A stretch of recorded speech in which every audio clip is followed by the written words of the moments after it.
Thank you, Dr. Prabhat, for a very kind introduction, and Silju sir also.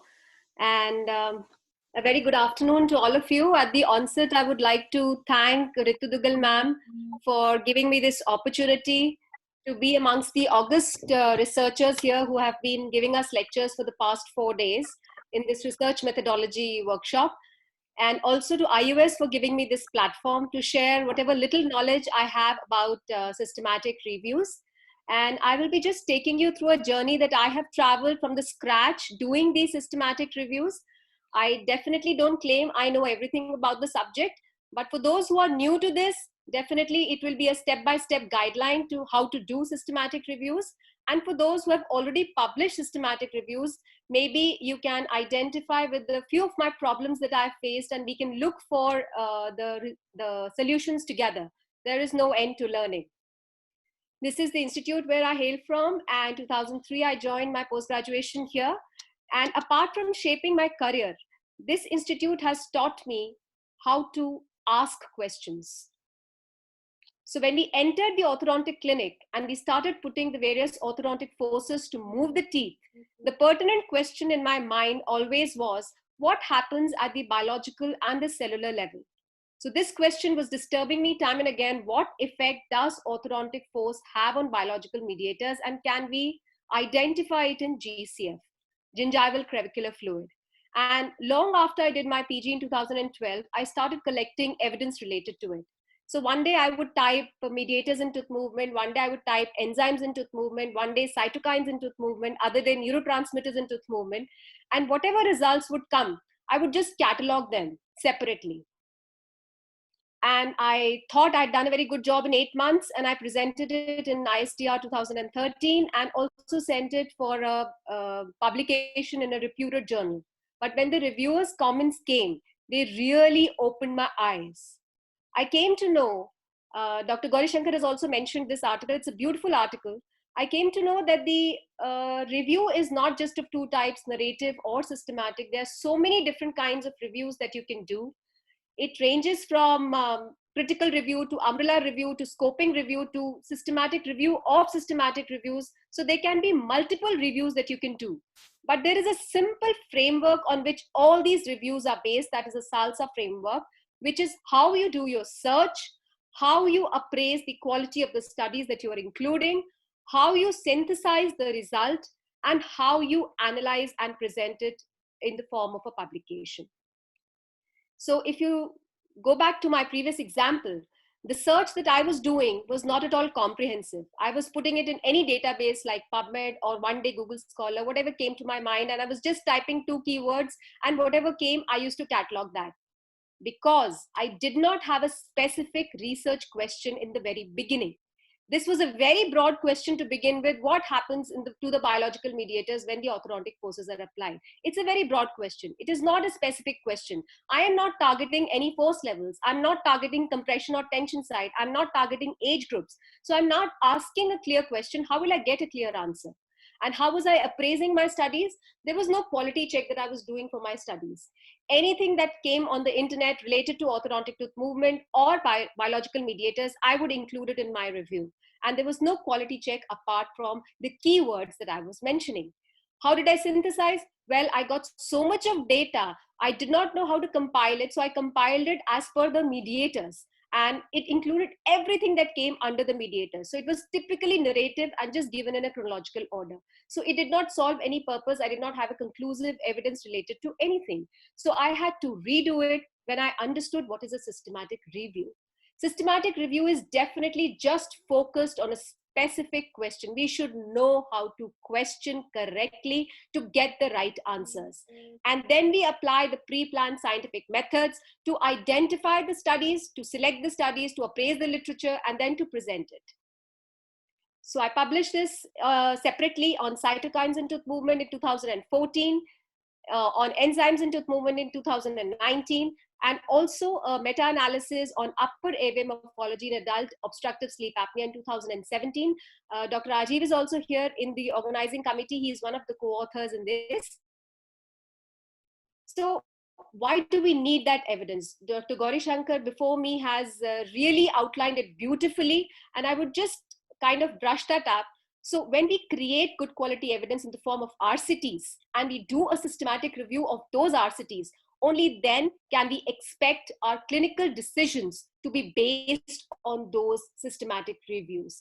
If we don't have good quality evidence to begin with, we can't do anything in the clinical policy guidelines that we make. For example, if two of the interventions are going on for a long time, and if we do a systematic review at the right time and we know one intervention is not working, why would we divert our resources, our money, our manpower on the second intervention? So it's very important that time to time, these systematic reviews should bring up all the evidence related to the particular intervention so that we can help the clinical policy guideline makers to divert their resources at the right direction.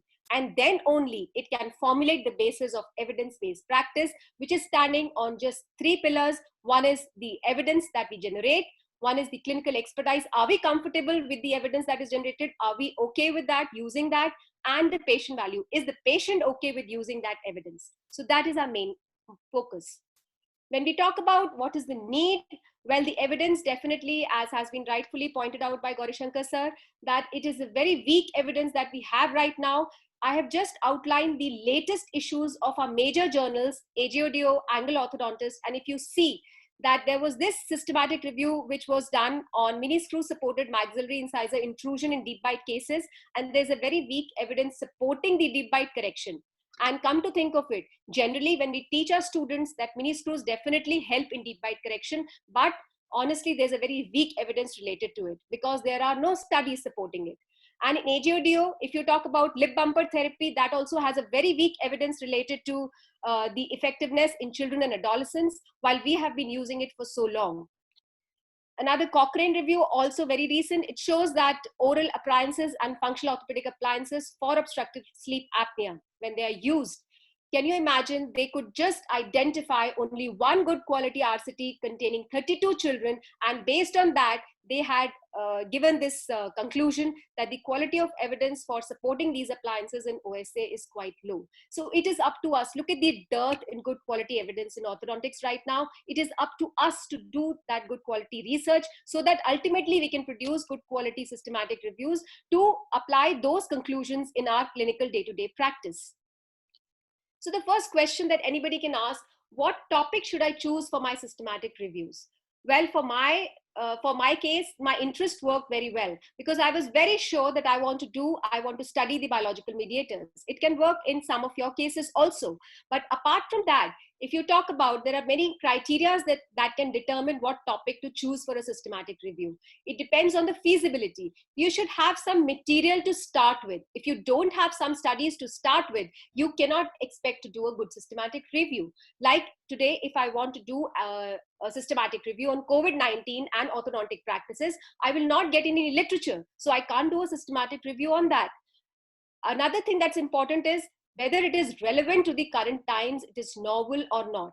If we want to do a systematic review, it definitely does not have to be on practices which are obsolete, which has gone off the ground. We cannot use those practices for choosing our research topic. Like if I want to do a systematic review on magnets or Beck's mechanotherapy today, I don't think that's a good topic because ultimately whatever conclusions you are going to conclude, they have to be completely used in the clinical practice, in the current day-to-day practice. And your systematic review definitely has to have a potential impact, as I've already told you that they form the basis for our clinical policy guidelines. If it is obsolete, it will not counter to anything. So this is also another way in which you can look for a systematic review topic. Like this is a latest article in AJODO that I have just put the index, the contents are there on the left side. And if you just look through the latest 2 or 3 articles, 2 or 3 issues of the 3 major journals of your own fraternity, like in orthodontics, we can look through AJODO, Angle Orthodontics, European Journal Orthodontics, or JIOS. We can look for the latest issues, past 3 or 4 issues, and we can see a topic which is repeating time and again. Maybe that is of importance. So if it's of importance, it is also important that we look for studies related to it. So I've just outlined one in red, which is pediatric sleep disordered breathing in orthodontic population and associations. I'll be just taking this example in my presentation today. And then we have to look for duplication of topic. We just cannot afford to do the same work which has been done before. There is no use doing that work again. So we have to look for duplication of topics. And there is International Prospective Register of Systematic Reviews, Prospero, which registers the protocols which are ongoing studies of systematic reviews. So we can look through that, and we can also look through Cochrane. We can see if this particular topic has been done before. So I've just put it pediatric sleep disordered breathing. Also look for sleep disordered breathing in children. And I could just identify 2 results here, which was not related to whatever I was thinking. I was probably thinking that I would look for the associations of academic performance in pediatric sleep apnea patients who report to the orthodontic clinic. That can also be one of the topics. So I could not find anything related in this. And I also could not find anything related to this in the Cochrane library. So you have to look for, the first and foremost, you have to look whether you're not duplicating any topic. The second thing, which is most important, is a bias that you can introduce.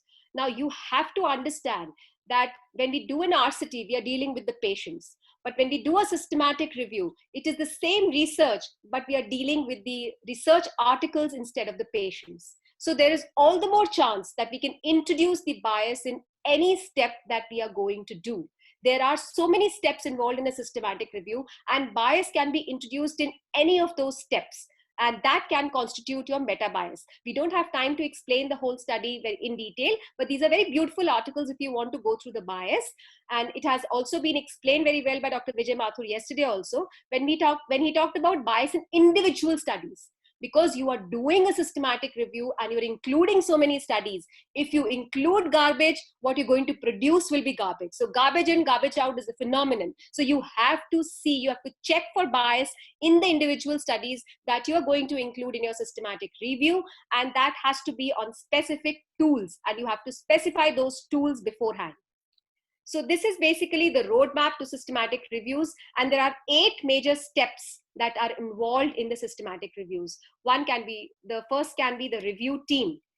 So the team composition is very important. The initial review that I had done, what I took the example of, I was doing it all alone. And this is not how a systematic review is done. So in your institute, please constitute a systematic review team. What is the composition of a systematic review team? You need to have primarily, you need to have 2 reviewers who are going to review the studies separately, and 1 content expert minimum. What is a content expert? Basically, if I want to do a study on biological mediators, I need to have somebody from biochemistry to tell me if I'm doing the right thing.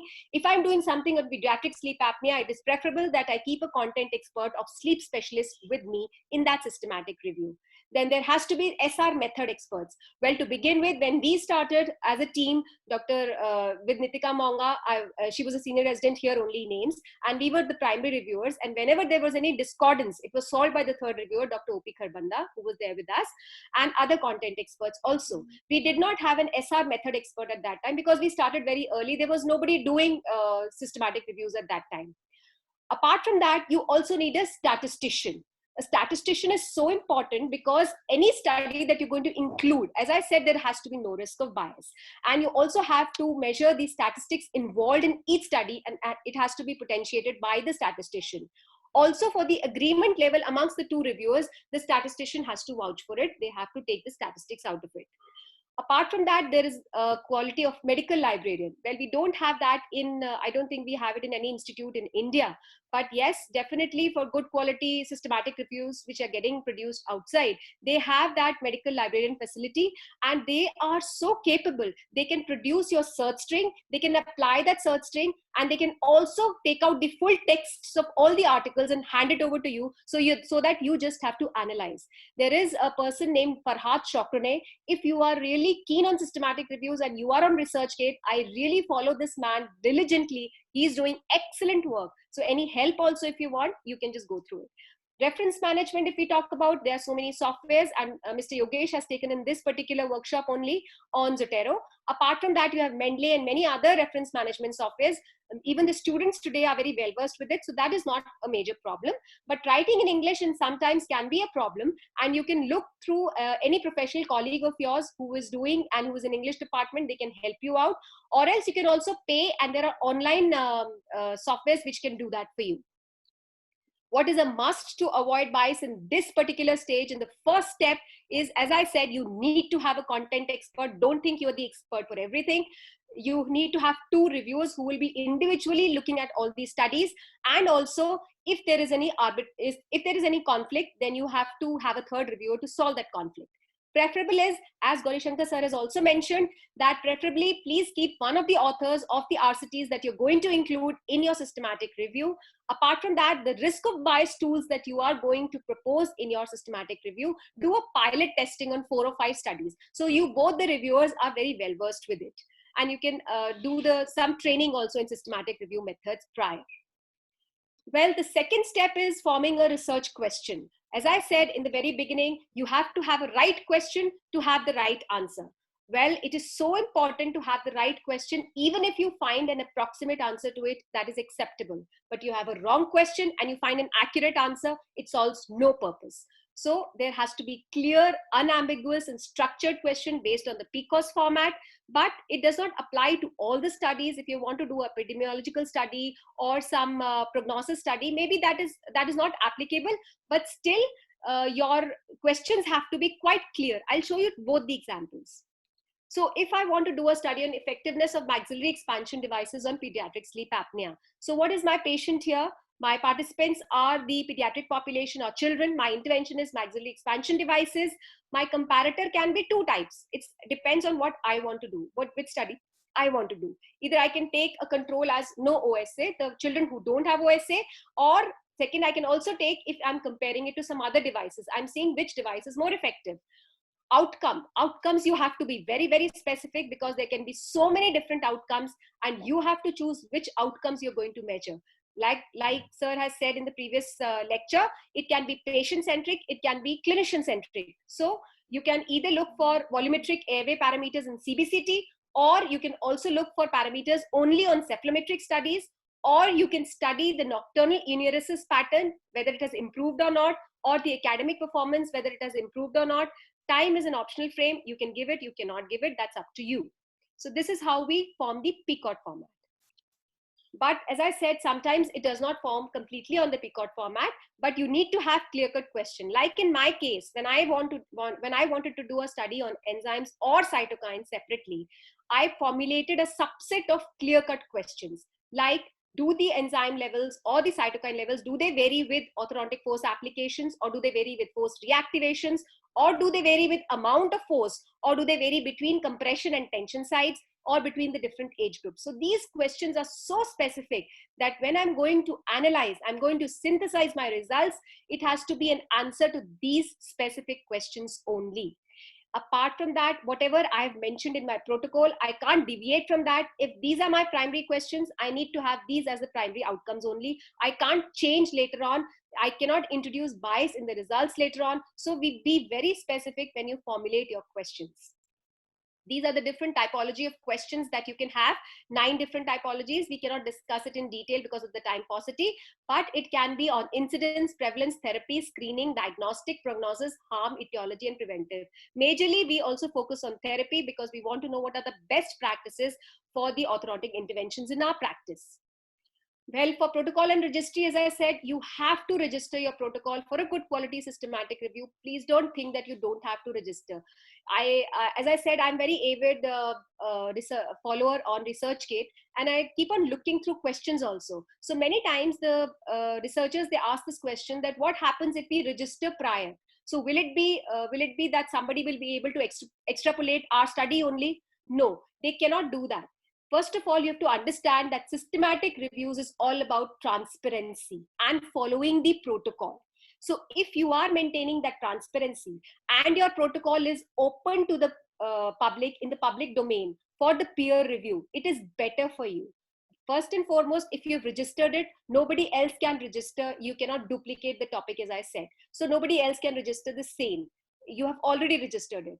Plus, I can also tell you one benefit, which I've also faced once, that if you put it on public domain, sometimes because of the peer review, some reviewers can also tell you some points which you have missed. You can change at the protocol stage before starting your systematic review. So it is all the more better that you register your protocol beforehand. So How can you avoid bias in this protocol? As I said, that it is all about transparency, and it will also tell you that you have to stick to your protocol because it is published. You cannot change your protocol. So whatever questions you have asked and the primary outcomes that you have mentioned, in the end you can only mention those outcomes. You can't change it later on. When you find the results, you find, okay, this thing has come out to be more significant. No, you cannot change your outcome at that time. You have to stick to your protocol so that there is no post hoc bias here. And you also have to mention any conflict of interest. If some company like Accident or somebody is sponsoring you for it, then you have to mention it at this stage only.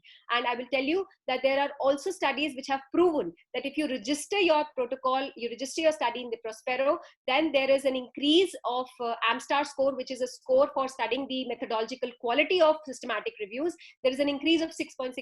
It is always better to register your protocol. And I'm sorry that we cannot go through the detailing of the protocols registry, but it is a very elaborate process. It is a four-page process, and you have to go through each point. And if there is any difficulty, you have to register separately for the participant intervention, comparator, and outcome. Inclusion and exclusion criteria have to be very specific for registering your protocol. So your mind map is already ready before you start doing your search. So then the fourth thing is, now that you've already done the research question, you have registered in Prospero, you know what work you're going to do. So where are you going to find it? Well, you cannot find it on one database like I was doing it earlier from PubMed or Google Scholar. You have to have 3 or more databases. Well, that is a problem. Sometimes your institute might not have the subscription for that. So you can ask your fellow researchers. Like in my institute, I'm very lucky that we have Scopus subscription. So if anybody wants help, I can help. But apart from that, Embase was quite difficult for us also to locate. Google Scholar you can use PubMed. These are mainly that you can use. But apart from that, gray literature is very, very important. Gaurishankar sir has just mentioned a very important point of publication bias. Whatever you see on the internet is majorly comprising of those studies which have a positive outcome. So that is a publication bias. But when you talk about gray literature, all the good quality thesis that you're producing in your post-graduation, they will comprise of a good quality gray literature.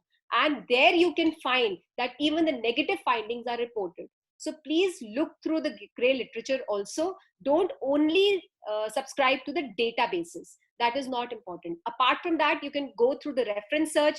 You have to look for more and more studies, however possible. It can also be hand search. Suppose some researcher is working in that field. Please contact that researcher. Maybe he will have more information, some more articles, and you can include that in your study. So please go through that effort. And I will tell you one example or one personal experience. The last systematic review that we did, when we were trying to locate studies, and we had already contacted the authors. I had mailed them twice or thrice. Still, they had not responded. When we sent it for publication, we had to remove those studies because we could not find full texts for it. The editor had asked that please give us proofs that did you contact the authors. So you have to make that extra effort to locate even one article. If it gets missing, your systematic review is not complete. You also have a Web of Science group. It leads to snowballing.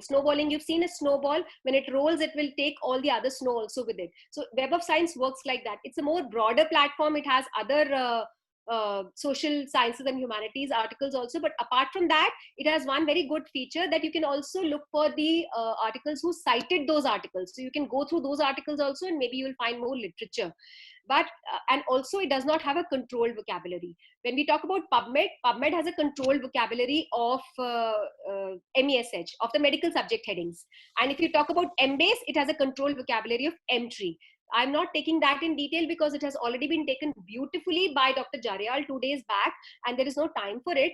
But if you use only controlled vocabulary, that is also a problem because it can restrict your research. So always look for words which are there present in the controlled vocabulary, as well as some free text words. So how do you develop a search strategy? Well, if you have to develop a search strategy, you have to break it into concepts. Most of the times it is possible, sometimes it's not possible, but please try to break it into very clear concepts. Like I'll tell you, and you have to apply the Boolean logic. Like I'll tell you my example: effect of orthodontic forces on cytokine and receptor levels in gingival clavicular fluid. Now I have to break it into very clear concepts. I have marked that in red. Now how I'm going to improvise on this search string? So all the biomarkers are separated by OR. So I will include all the biomarkers, whether it is interleukin, whether it is tumor necrosis factor or lymphokines or OPG rank. And also I will make sure that I am using the short forms as well as the long forms. Also, if there are any synonyms, that you have to use both the synonyms, because some articles may have used one, the other may have used the other. Also, sometimes different articles will present with different spellings also, like pediatric can be PED or PAED. So you have to include both. And then you combine it with the Boolean logic of orthodontic force and tooth movement. So all the articles which are pertaining to these mediators and tooth movement, you will get.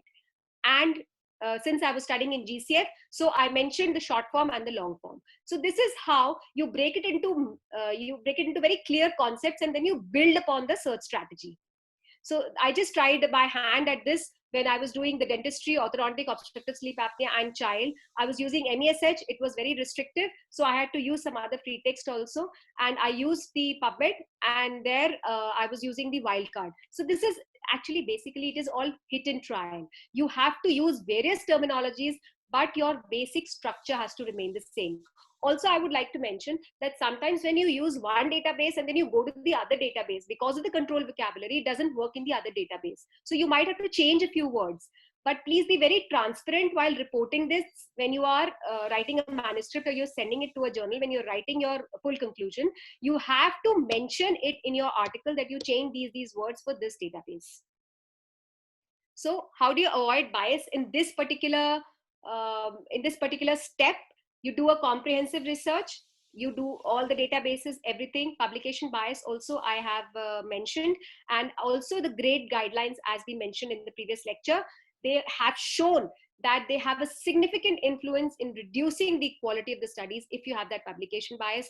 Search all articles, the negative findings, the positive findings, and then you're going to do a good systematic review. Then we talk about PRISMA. Once we've located the articles, then we have to follow the PRISMA guidelines, which is the preferred reporting system for systematic reviews and meta-analysis. So these are the 4 basic processes that you're going to do of identification, screening, eligibility, and inclusion. So identification, you've already taken out the articles. In the next, you remove the duplicates, and then you apply the specific inclusion and exclusion criteria to locate the eligibility and finally the inclusion. We can't explain it in detail, I'm really sorry. But then you apply the risk of bias tools for the individual studies. Now the studies that you've got, they have to undergo the quality assessment. For my case, it was SQUADAS, but there's so many different tools that you can use for randomized trials as well as for non-randomized studies. So I have mentioned it here. This is a beautiful study. Again, you can go through all the risk of bias tools and you have to apply it on all the studies that you're going to include individually. So selection, information, analysis bias, this is the main bias. And the Cochrane risk of bias tools, it is a very comprehensive tool for randomized trials. I would recommend that you use that tool for your studies. After you have done the quality assessment, now you come to and you have excluded some more studies. Maybe you will exclude some more studies in that. Now you have to do the extensive data extraction based on participant study. In my case, I also introduced the oral hygiene regimen because that was important for my study. I also include the GCF characteristics, when it was taken, how it was taken, what is the ML. So I had introduced those characteristics. You can use the characteristics for your study. Like if I'm doing on a pediatric sleep apnea, I would be using the PSG polysomnography parameters also in this. So you have to design your own data extraction form for that. But then when you synthesize the results based on that data extraction, it has to be a specific results. As I said in the very beginning, I was asking very specific questions. Do they vary with orthodontic force application? I got very specific result to my specific question here.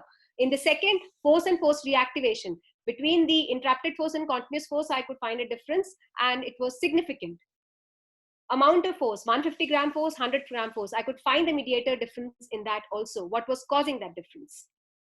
I could find the mediators that were different in compression and tension size. I'm just telling you that since I had already formulated very clear questions, I was able to locate very clear answers from the extensive data extraction that I had done. So between the age groups also, juveniles and adults, we know that it is different. The tooth movement is different, but what causes that difference, I could find out in these studies. Secondary outcomes also, they were pre-specified, so I could find out the results for that too. So here we come to an end of the uh, how you have to do the process, but then you have to also make it reach the public. How do you do that? How do you disseminate? It is by publication. You can do it in Cochrane, you can do it in any of the good journals, and you can also do the regular updation. Like my first article got published in 2014. A lot of articles may have come later on, maybe good quality. So if I want to do now, I can do a regular updation also. This is a Prisma checklist which you can check. This is a reporting guideline for the systematic reviews, and you can see that whatever we have published, they will pertain to these guidelines only. So you can go through this checklist. I have mentioned the references everywhere. Just a brief, since I've overshooted my time, I think. So just one or two slides about the meta-analysis also, because that's also a very important concept, a very important part of the systematic reviews.